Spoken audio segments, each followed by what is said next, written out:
fact is that to an extraordinary extent, by comparative standards, the United States is a business-run society, which means that human rights are subordinated to the overwhelming, overriding need of profit for investors.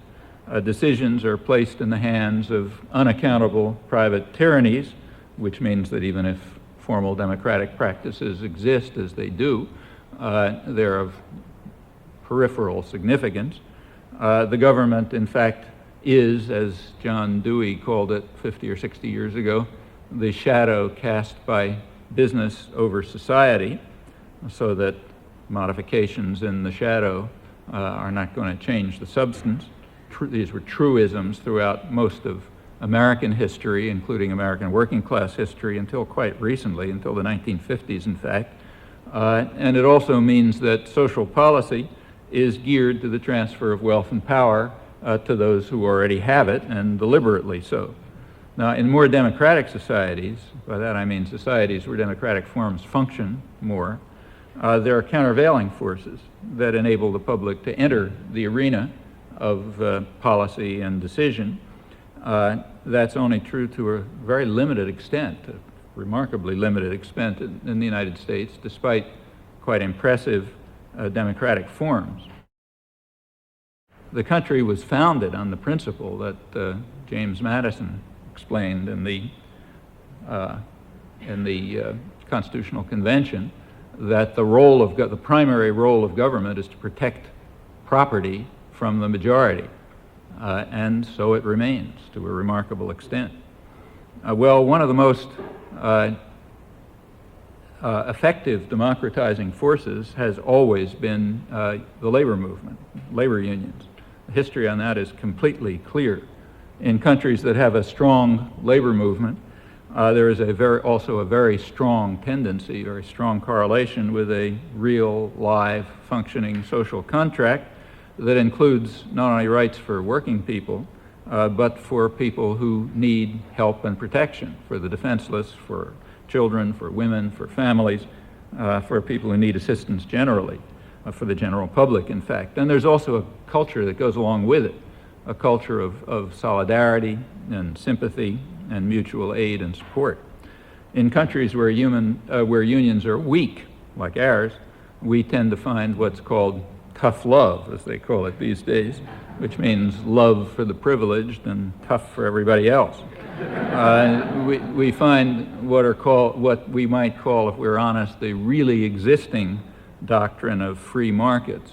That means market discipline for the poor and the defenseless, but plenty of protection and subsidy for those who really need it, the rich and the powerful. We find different psychological and cultural values, the ones that in fact were denounced by Adam Smith, whose motives were very much like those of the labor movement that developed later, and very much opposed to those of the people who distort his message and shamelessly use his name.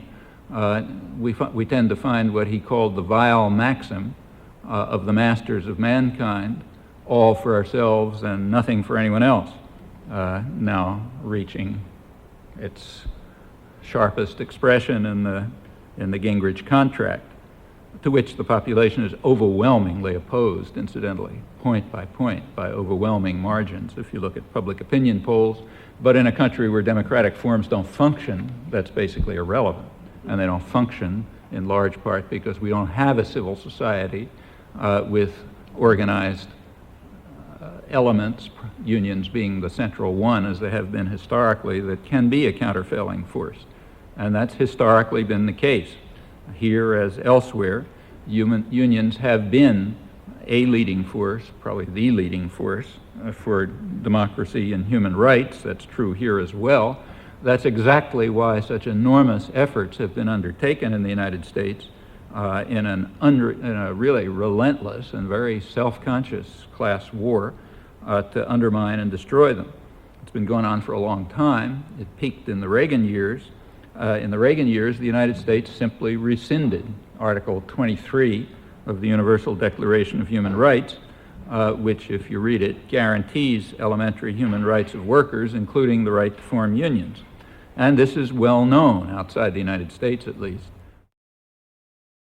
So in 1991, the International Labor Organization in Geneva did something that it very rarely does. In fact, so rare I can't even think of another example. Namely, it condemned the leading industrial power, one of its paymasters, which it shrinks from doing almost always.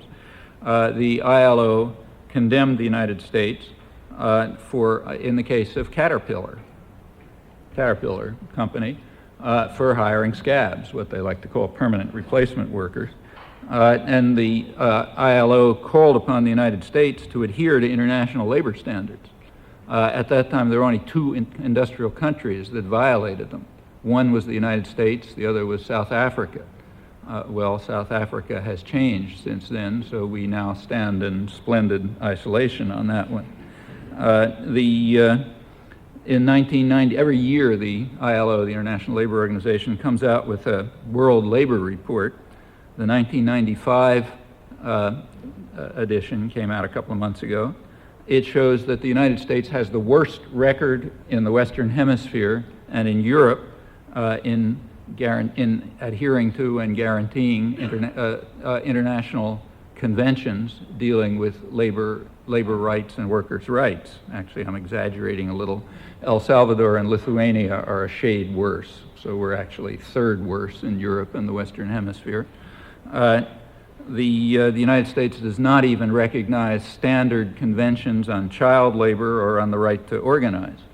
Now, what's particularly interesting for students and faculty and people like us who live in the Athens of America is that all of this passes without any awareness and any comment. Try to find some commentary on these pretty amazing facts about the United States. What you can find is just praise for our magnificence as in, leading the way to every wonderful thing. Well, the methods for subverting, I don't want to suggest that everybody is lying about it. Not everybody's in the universities and the corporate media and so on.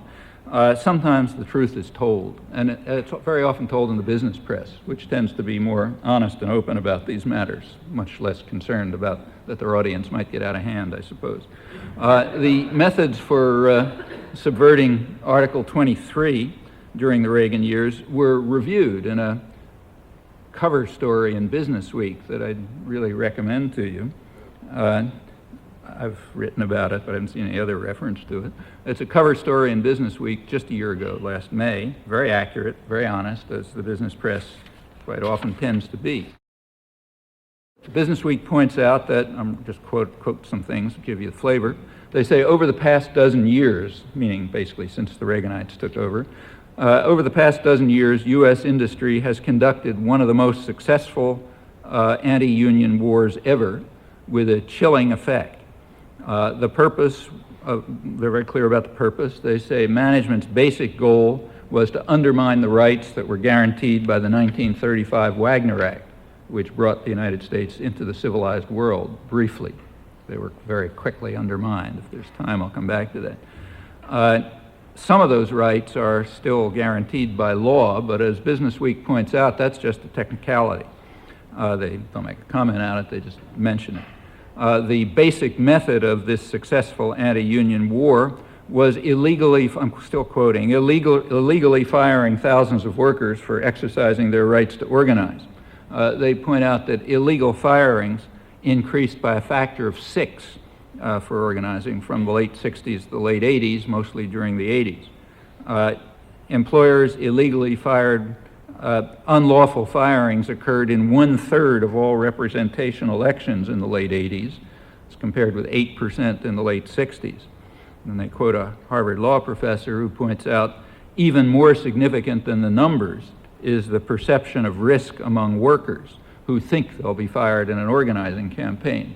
And that's true. Any union organizer can tell you that. If the chances are that the employers will be able to simply fire people who exercise their legal rights with government protection, the risk of even entering into an organizing campaign, which is not small, there's plenty of sacrifices involved, as you know, that increases enormously. In this respect, the This is very much like these radically mislabeled free trade agreements. It's a lot of talk about job flow and stuff like that, which nobody can estimate, and it's kind of a minor factor anyhow. The major factor is just the threat. The threat that jobs can move is enough to drive down wages and working conditions in the wealthier countries, and good behavior is meanwhile guaranteed elsewhere by terror and repression that American taxpayers pay for, so that they can undercut their own jobs and harm plenty of other people, as well as by driving peasants into the urban labor force in third world countries by programs to force them into agro-export for American agribusiness, and by flooding the countries with subsidized U.S. farm products, what's called aid or food for peace by the more hypocritical commentators. Well, what all of this shows is that the famous slogan, "crime does not pay," is a total absurdity, in particular when a criminal state is behind it, and that's crucial here. The Reagan state made it very clear that it simply would not enforce the law, so that was carte blanche to employers to just carry out criminal actions. It's a straight criminal conspiracy. I don't use the term conspiracy very often, but this was a very clear and open criminal conspiracy between the substance, corporate America, and the shadow, which was more of a shadow than usual, and just said, yeah, go ahead and violate the law. We won't do a thing about it. Well, this illegal destruction of unions, Business Week points out still, is a major factor in lowering wages and in increasing the gap between the rich and the poor in the United States to Depression-era levels. It's reduced pension and health protection, and it's contributed to a 125-fold explosion in unlawful discharge suits. Why? Because the union protections that are guaranteed by law are gone. Similarly, safety regulations lapsed thanks to state-employer cooperation in crime. The OSHA, the Occupational Safety and Health Administration, I'm quoting Business Week now, under Reagan and Bush, OSHA was a hands-off agency encouraging lawlessness. And along with the dismantling of unions, that state involvement in criminal behavior led to an increase in days lost to injury from 58 per 100 workers in 1983 to 86 per 100 in 1991, which again shows that crime pays very well when the criminal state is crucially involved. Well, there were other consequences. This is one factor in the huge growth in profits, the huge increase in profits and concentration of wealth, which is indeed reaching new heights. Meanwhile, real wages, which stagnated in the 70s, started a steady decline around 1980, and they continue to decline. They've declined right through the latest figures, right through the Clinton recovery, so-called. For people with a high school education, wages have declined well over 20%, somewhere around 25%. That's the source of this angry white male phenomenon that people are talking about. They have plenty to be angry about. Unfortunately, the anger is focused at the shadow, not the substance, but that's the effect of very efficient and massive corporate propaganda. But the anger is real and justified. For college students, wages didn't start dropping until 1987, when the Reagan reforms really got into high gear, and they've been dropping since. This is noticed. The Wall Street Journal had a big article about it in 1992. They pointed out that from 1985, the United States had the highest labor costs in the world, which you'd expect in the richest society in the world. Should have much higher ones, in fact. But in 1985, as you expect, it would have the highest labor cost per unit output in the world. And in 1992, it was second lowest in the industrial world. Actually, in 1990, it was lowest of any country. But then Thatcher succeeded in smashing down the workforce in England even better than the Reaganites here, so the United States slipped back into second place in the competition to see who could harm working people more. So from 1985 to 1992, the United States went from highest labor cost to second lowest in the industrial world. And this was described by the Wall Street Journal as a welcome development of transcendent importance, as it is for their constituency. The business press, the rest of the business press describes other factors that are involved in this welcome development. The Financial Times of London, which is the big international business daily, they had an article about the same time about what was going on in Eastern Europe, and they described it as a horrible mess. Everything was awful, but the headline said that there's some hope. The headline was "Green Shoots in Communism's Ruins," meaning it's pretty bad, but there's some green shoots there, so some good things. The green shoots are what they described as the rising unemployment and pauperization of industrial workers under the reforms that the West is now imposing. And those are green shoots because it means that you can get workers in Poland, say, for 10% of the wages of the pampered Western workers. And as Business Week chimed in to say, that means it's a way to drive, it's another way, along with Mexico and Indonesia and so on. There's another tool now to force Western workers to abandon what Business Week calls their luxurious lifestyles. Of course, when GM moves to Poland or VW moves to Czechoslovakia, they believe in the really existing free market. So they demand very high tariff protections and public subsidies to pay them for doing this. Free markets, remember, for the poor. That's tough love, remember, not for the rich. They get state protection. But this is a tremendous weapon against working people by now around the world. That's called the globalization of production. You can see why Harvard professors and Jeffrey Sachs and so on are so delighted about free trade. It's really great for the sector that matters. For the pampered Western workers with their luxurious lifestyles, it may not be so great. And this goes across the board. So Daimler-Benz, Germany's biggest conglomerate, they can now move to Alabama, where they can get workers at third world standards with no labor protection and huge subsidies from the taxpayers of Alabama of exactly the kind that are given in the third world. And you can kind of whipsaw one labor force against another by these methods. That's another device alongside of the straight criminality of the state, as in the case of the Reagan years. All of this is well understood. The business press, let's go to Caterpillar and the Decatur strike. The business press has pointed out that Caterpillar, I'm quoting, is pursuing a business strategy that has nudged workers from defiance to compliance. Well, how'd they nudge workers from defiance to compliance? The technique was to build excess capacity in other countries, like, say, Brazil or Japan or Eastern Europe and so on, which means that when you have a strike in Decatur, you can supply your markets by overproduction elsewhere. That's alongside of hiring scabs and temporary workers and so on and so forth. Same is here. One of the big manufacturers left here is Gillette, and they have informed the business press that they are doing exactly the same thing. They're building excess capacity, even in Germany, which has a strong labor movement, hence much better wages and much lower working hours and more benefits and so on. So they're willing to do that. They are not for profits, but for class war.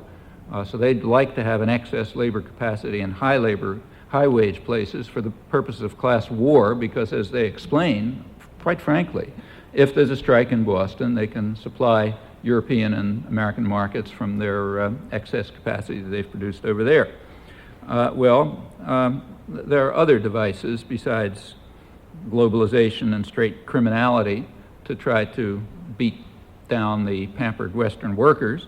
One of them was actually illustrated in headlines in the papers, Globe and the Times, 2 or 3 days ago, when they said bonds surge as unemployment rises and growth falls. So, if you read the papers, you notice right in the front page now, nobody conceals it, that the thing that is most worrisome is when unemployment goes down and growth goes up. But when unemployment goes up and growth goes down, then the bond market surges. And that's very important. There are by now like around $1 trillion a day that circulate around in currency markets, speculating against currencies. And they're looking for low growth and low growth and low employment. They want stable currencies, meaning no threat of stimulation and growth. So they're delighted when the pampered Western workers are beaten down more and growth goes down and so on. This is a big change in the last 20, 30 years, and a huge weapon in the hands of those who are trying to drive the world into a sort of a third world picture, including by now the leading industrial societies like us.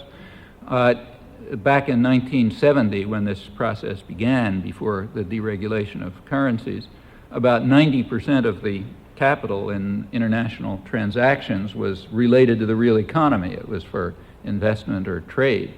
About 10% was speculation. Those figures have radically changed.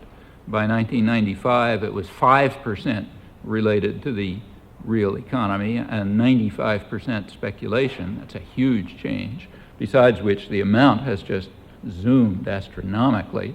That's why 25% of the corporate recruiters at MIT now are from Wall Street. They're going after hotshot PhDs in physics and math, who they don't know anything about business, but they just have to be able to figure out clever techniques for robbing people with all sorts of complicated scams, so you can shift money around, every microsecond, a couple of billions of dollars, to undercut currencies here and there and so on. That's 25% of the recruiters right now for physics and math mainly. The same thing's happening in England, incidentally, where they're going after Oxford and Cambridge PhDs in math and physics. It was well understood by the late 1970s that this is going to be extremely harmful to the international economy. James Tobin, who's a Yale University Nobel Prize-winning economist, gave a presidential address to the American Economic Association back in 1978, in which he pointed out that unless something's done to slow down these financial transactions, it's going to drive the world into a low-wage, low-growth, and though he didn't say it, high-profit equilibrium. And that's exactly what's happening, and it's being stimulated. Justice social policy is deliberately designed to increase state criminality, to crush the efforts of working people to organize, and to make globalization of production easier so you can drive down wages everywhere by just playing one workforce against another. So it's being designed to stimulate these flows in the interests of what makes sense if you're in the top fraction of, tiny fraction of the world's population. Low growth, low wages, and very high profits. And so the Caterpillar business strategy is indeed driving people from defiance to compliance, and will continue to if it's allowed to. There are other factors too. Take, say, automation, which is putting plenty of people out of work. A lot of that actually, some of it was designed here in machine tools and so on. It's alleged that automation is, results just from market forces, so you can't stop it like the force of nature. But that's complete nonsense. The topic was studied in depth by David Noble here, no longer here, incidentally, partly for this reason. He's teaching in Canada now, but he did the main studies on what actually happened in developing numerical processing and other automation techniques. And what actually happened, in fact, is that it was so inefficient that it couldn't be done through market forces, and it had to be done through the state system. We have a huge state industrial system in the United States called the Pentagon. MIT is a small part of it, way out at the periphery. But it's a technique for funneling taxpayer funds to high technology industry. And automation was developed within the state system for decades, in fact, in the Navy and the Air Force and so on, where cost doesn't matter because the taxpayer is paying for it anyway. And it was designed in very specific ways, not to be efficient, not for economic efficiency, but for control and power. As far as the automation technology is concerned, it could be used to put decision-making power and control into the hands of skilled machinists and get rid of managers. Technology is perfectly happy to be used that way. Or it can be used to de-skill machinists and increase levels of management. The technology is happy that way too. It doesn't care. That's the way it was designed. and it was designed as a weapon of class war through the state system because it couldn't possibly be done through market forces because of its inefficiency. That's true of containerization, it's true of machine tools, in fact, it's true across the board. It's even true of computers. These are among the huge mechanisms of social policy that are used to ensure that the pampered Western workers have to give up their luxurious lifestyles. And the effects are pretty dramatic. The one effect is just a vast move towards a kind of totalitarian system in which highly concentrated, unaccountable private power determines what goes on. Nobody has a word to say about it, and for the most part, nobody knows anything about it. And the effects are very obvious just in the numbers. Every year Fortune magazine comes out with a big thing on the Fortune 500. This year is a particularly interesting one because this is the 40th anniversary, so a big celebration of the Fortune 500. The May 15th issue is worth looking at. I don't know if you recall, but some years back, Abby Hoffman wrote a book called Steal This Book. And that's what you ought to do with a Fortune 500. Don't pay them $4.50 for it or whatever it costs. But if you can pick it up somewhere, it's worth looking at. Very big, fat, glossy volume, which is quite intriguing. In the last years for 1994, which discussed 1993, they described 1993 as a dazzling year for corporate profits, even though sales growth was stagnant. So you're not selling anything, but they're making huge amounts of money. 1994 was far better. They say profits went up a stunning 54% on a sales growth of 8% and employee growth of 2.6%. You just listen to those numbers and you see a lot about the world. Profits up a stunning 54%, sales growth 8%, meaning virtually no change, and employee growth 2.6%. That doesn't exist. The numbers are revealing and they mean something. And concentration has gone up too. The Fortune 500 now controls 63% of the total U.S. gross domestic product. Now that's a level of totalitarianism remember, these are totalitarian institutions, as totalitarian as human beings have ever devised. And that's a level of totalitarian control that has very rarely been reached in the world, if ever, you might check. Among the biggest gainers are Manpower Incorporated, which hires temporary workers. Very important fact.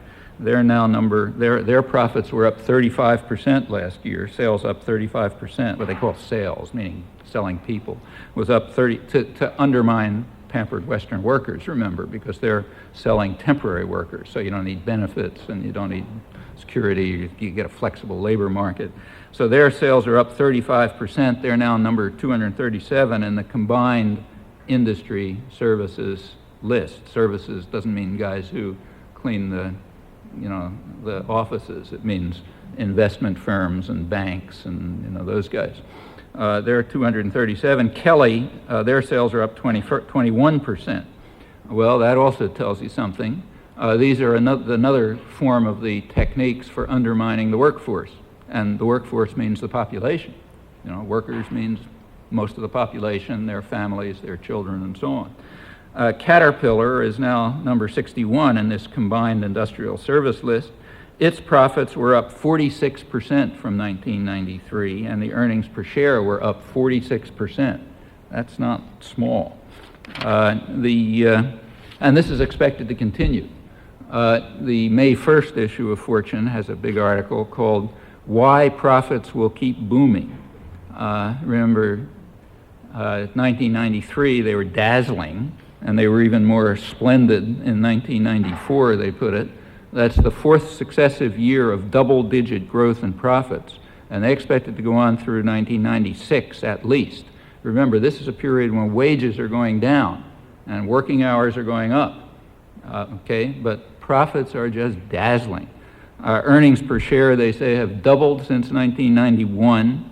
The return on capital has more than doubled, considerably more than doubled, since 1980. Profit margins are up, working hours are up, temporary workers are way up as a proportion of the workforce. The only thing that's down is wages and benefits and working conditions. Other things are up too, as I mentioned before, like industrial accidents have shot way up. So, you know, a lot of things are doing really good, but some things aren't doing so good, namely the pampered Western workers with their luxurious lifestyles. The Wall Street Journal, having hailed the welcome development of transcendent importance in 1992, noticed another one just a few weeks ago. They said that in 1993, the change in unit labor costs finally reached zero. There's always inflation, remember. Finally reached zero, and that stayed there since 1993. Well, it's another welcome development of transcendent importance. In fact, total labor costs last year were lower than any year since 1981. Headline reads, "Economic gains fail to increase benefits wages," which kind of understates it. So what are we supposed to do in the face of all of this? Well, we get some information from the press too. So yesterday's New York Times had a front page story with explaining how you got to react to all this stuff. Headline was, quoted an expert as saying, "New York is simply not wealthy enough to afford services to the general population." The expert was a J.P. Morgan executive. J.P. Morgan is fifth among the banks in the 500 listing, doing rather nicely. So New York isn't wealthy enough. In fact, the country is flooded with capital. You know, it's super wealthy, but it's not wealthy enough for services to the general population because you got to increase those stunning, dazzling, stupendous profit levels that are shooting way up for like a few percent of the population. So therefore you have the Pataki budget and the Giuliani budget and the rest of them. Cut taxes for the rich. If you look at the back pages of the New York Times, you'll notice that they mentioned that all the tax cuts are for the benefit of business. All the tax cuts are for the benefit of business. So you cut taxes for the rich. Meanwhile, you increase taxes for everyone else. But here comes some advice to those of you who want to get into the commissar class. You don't call them taxes. You call them something else. Here's what you call them. I'm quoting from the Times. You call them multi-million-dollar reductions in subsidies to the city's mass transit system and cuts in aid to education and higher education. Well, you know, you guys are MIT students. You can figure out what that means. When you cut what they call subsidies to mass transportation and to the city schools, you're increasing taxes to the people who pay for those things. That's what it amounts to. You don't call it a tax, but of course it's a tax. When the subway fares go up beyond their already astronomical level, as they do when you cut these so-called subsidies, meaning paying for services for people, using taxpayer funds for the purposes of people, that's called a subsidy. When you cut those subsidies, the rates go up, the tuition rates go up for the city schools, and somebody pays those rates, namely poor people. So it's a tax, it's not called a tax, and a highly regressive tax. It's a good kind of tax, a tax that slams the poor, you know, meaning most of the population, so that's the right kind. The rich guys who ride in the limousines, they want to make sure that everybody's in the subways so they can get through New York traffic. But they don't want to have to pay for it. They want somebody else to pay for it, namely the school children who now no longer get free, reduced rates for rides on the subways. Well, but you don't call that a tax, remember. You got to understand how these words work. And this goes across the board. Social policy is geared with precision, delicate precision, to have these deliberate effects. So take the idea of forcing welfare recipients to work. In fact, welfare programs in the United States are way below any other country. It's one of the most miserly countries in the world in that, largely because we have weak unions. It correlates pretty well. And what there was has declined radically. AFDC, the one they talk about, has declined about 50% since 1970 with devastating effects on families and children and so on, as you'd imagine. But it has to go down more. And the people on it, welfare mothers, they have to be driven to the workforce. There's an interesting assumption there which nobody seems to challenge, and that is they're not working. Like if you're raising children, that's not work, right? Like your husband loses his job and you got to go out to the workforce because you're not working when you're raising children. That just comes free, like everything women do. Real work is the kind of stuff that you get paid for. Remember, we live in a meritocracy. That's another thing we're taught. You live in a meritocracy and you measure the merit of work by the amount of income that accrues to it.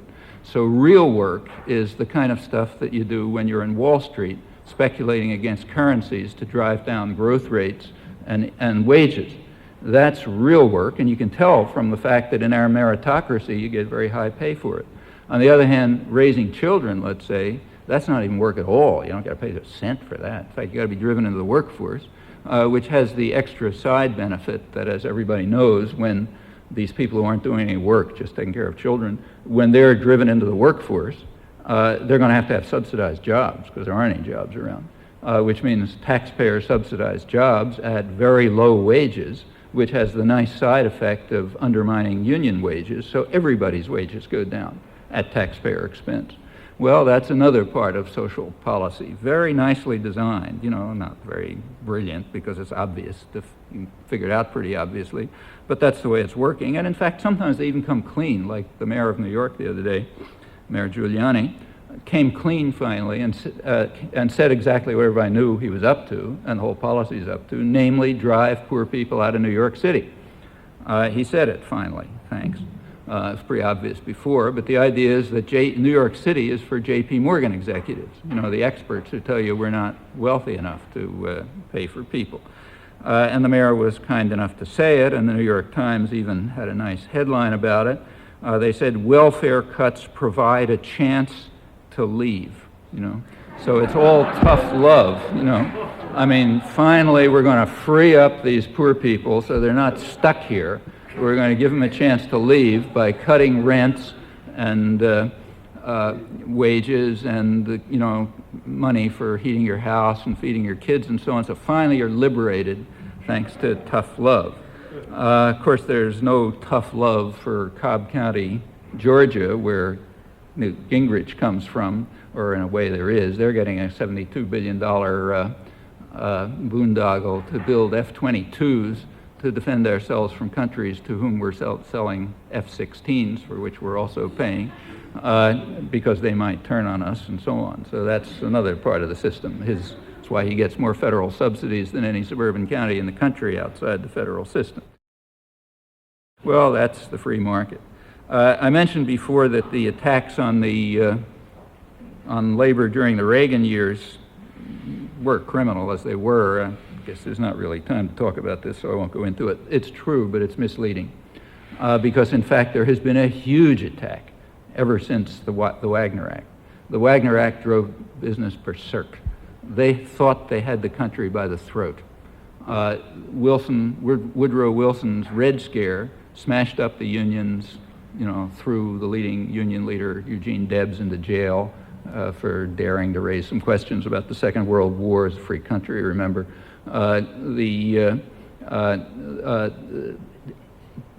Independent thought, you know, independent action, labor movement was completely smashed. Looked like business really had everything under control. Then along came the Depression, and you had labor organizing and activism and so on and so forth. And finally along came the Wagner Act, which brought to the United States the theoretical, the law, the benefits that were part of it had been achieved in Europe about half a century before. In fact, U.S. labor history is extremely violent, incomparably more so than Europe. What you saw there is nothing. I can remember seeing much worse things when I was a kid and growing up in Philadelphia. And before that, it was hundreds of workers were getting murdered by the security forces. This went on in the late 1930s. Nothing like it in Europe. In fact, the right-wing European press was appalled by the treatment of American workers right through the early part of the century. This is a business-run society, and it shows. In 1935, the Wagner Act was passed, finally. Business went out of their minds. The National Association of Manufacturers literature warned about what they called the hazard-facing industrialists due to the rising political power of the masses. Unless we redirect their thinking, we're going to be headed to adversity. They started right off with a big campaign, you know, scientific methods of strike breaking, all kind of social science frauds about harmony and stuff like that. It was kind of put on hold for a while during the war, picked up right afterwards with an extraordinary campaign of corporate propaganda. It's not studied much. In fact, the first academic study of it just came out. This is one of the most important things in modern American history. Literally, the first book just came out by University of Illinois Press a couple months ago, another one in Australia. And in fact, there is an Australian scholar who's been writing about this for years. I've been writing about it mainly using his work, I should say, but an American study finally came out, and it's pretty interesting. Right after the Second World War, the business community, the country was social democratic, very social democratic at that time, and they knew it. And the business leaders said that they had to renew with vigor what they called the everlasting battle for the minds of men and indoctrinate citizens with a capitalist story. They said that we have 3 to 5 years to resell our preferred way of life. And they went after it with a vengeance. Anti-union campaigns, anti-unionism was, the idea was, as they put it, to sell anti-unionism as anti-American. Huge campaigns were undertaken to sort of, you know, we versus them. There's us as the, you know, the sober working man, and the housewife and the corporate executive slaving away for everyone's benefit, and they are those outsiders, the strikers who are coming to try to disrupt their harmony. There was huge business about this. At that time, there was a vigorous labor press. The one-dimensional press of American society is fairly recent. There were about 800 labor newspapers back in the 1950s with tens of millions of people reading them. They were condemning the corporate media, as they put it, for damning labor at every opportunity, while carefully glossing over the sins of the banking and industrial magnates who really control the nation. That had to be destroyed, of course, and the reason is that truth is subversive, it's anti-American, and has to be eliminated, and it was destroyed with a tremendous power play. This covered everything from the entertainment industry to the corporate media to the schools and so on. Billions of dollars a year were devoted to this, taking over schools, churches, recreational activities, anything you can think about. The corporate media, of course, are right in the center of it. The films were quite important, commercial films as well as propaganda films. Propaganda films were reaching 20 to 30, business propaganda was reaching 20 to 30 million people a year in the early 50s. Business was providing about 1/3 of all school materials. This was not a small thing. On top of that, there's a whole commercial industry, like you know, the standard depiction of unions in the movies is sort of Marlon Brando on the waterfront. You know, tough working class Joe stands up against union bosses, and, you know, because that's, and unions in fact were portrayed as something that the workers have to fight against, just as people have to be liberated to leave New York. Workers had to be freed from the oppression of the unions. And a huge amount of energy and effort was put into this. It was pretty successful. The unions tried to combat it, but they couldn't even come close. The concentration of capital was so enormous that it wasn't even a battle. This picked up again in the 1970s. There was another upsurge with foundations trying to take over the educational institutions, so, you know, Olin professorships of free enterprise and glossy right-wing student magazines, very well funded all over the place, and so on and so forth. It's had an effect. The effect has been to pretty much demolish civil society, to turn people into what is the ideal. You know, the ideal is very clear. The ideal is a completely fragmented, atomized society where everyone's totally alone, doing nothing but trying to pursue created wants, and the wants are created. It's known that they're created. Nobody wants those things. You create wants. People are stuck with their television set or, you know, their interactive, whatever it is, and they're glued to this thing, and they're told what they want, and they have to want it. They don't have any connection with anyone else. You know, you don't see anybody else. You don't deal with anyone else. You're an atom of consumption.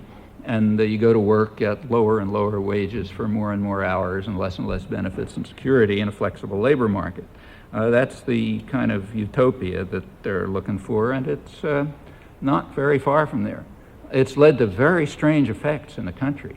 I mean, the country is like a devastated peasant society. You know, you really have to go back to Europe and the Black Death, I think, 14th century, to find anything similar.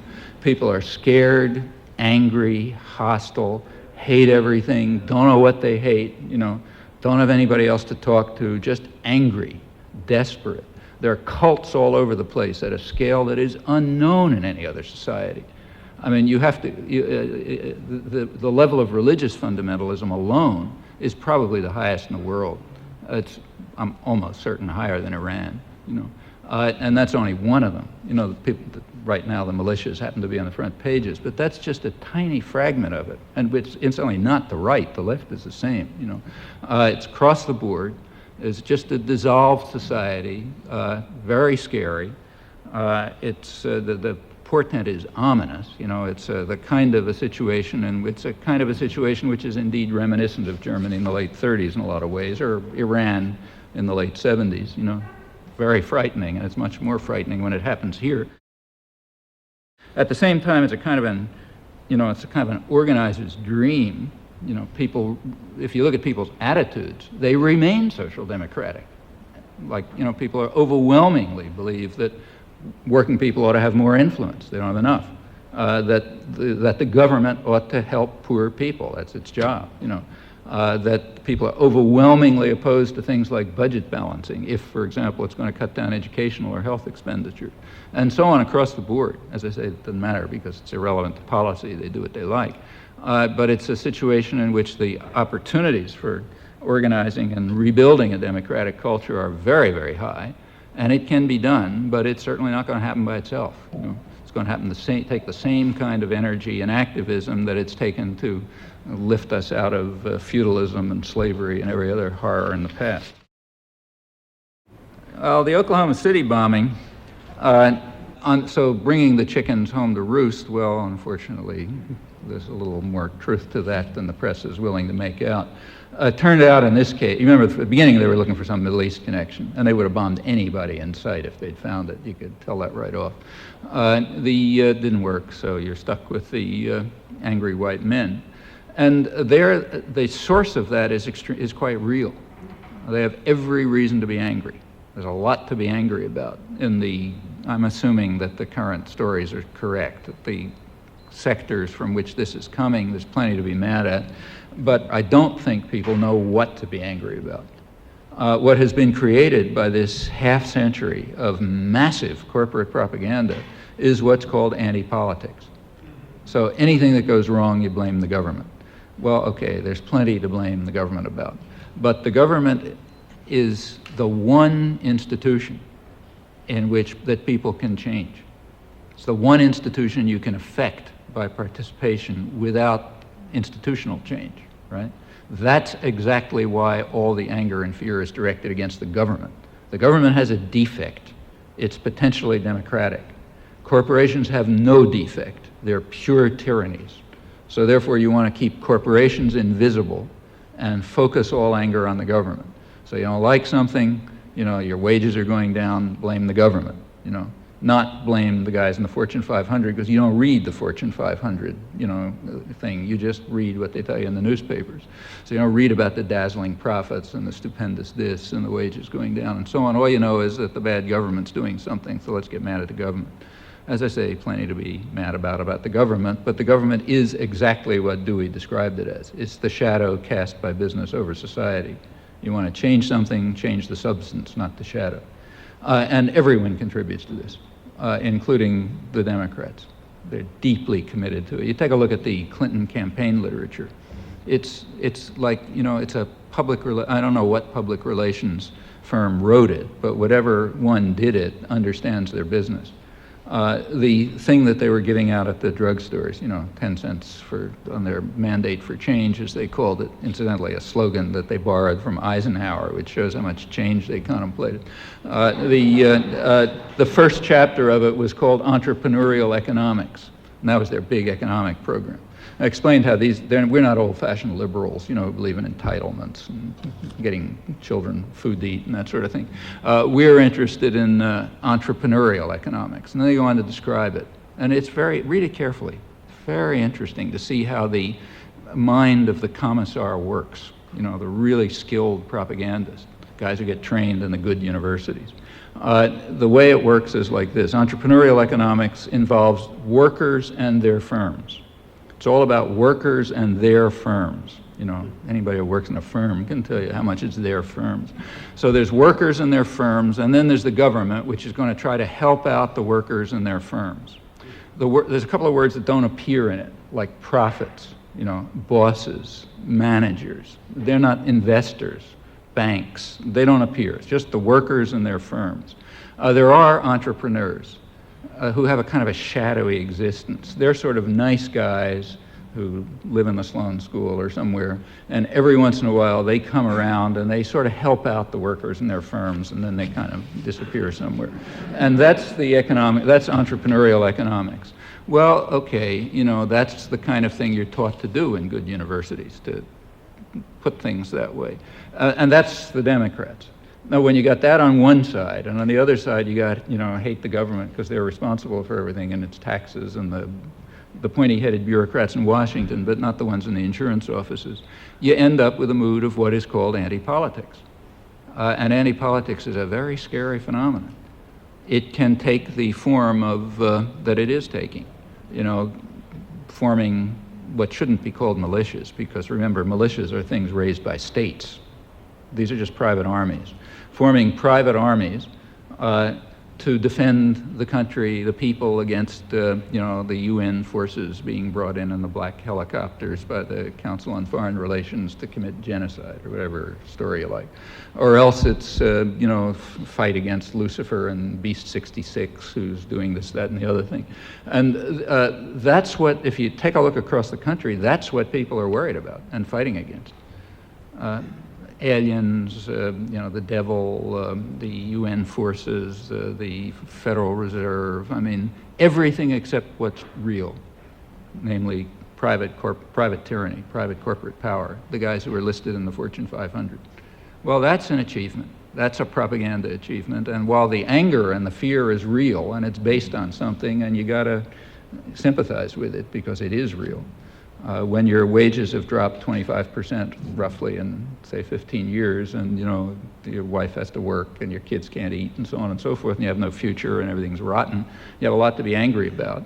But people are not focused on what's doing it. That's the difference between the days in which there was a live, functioning labor movement that was organizing these people, exactly these people, to work together to change things.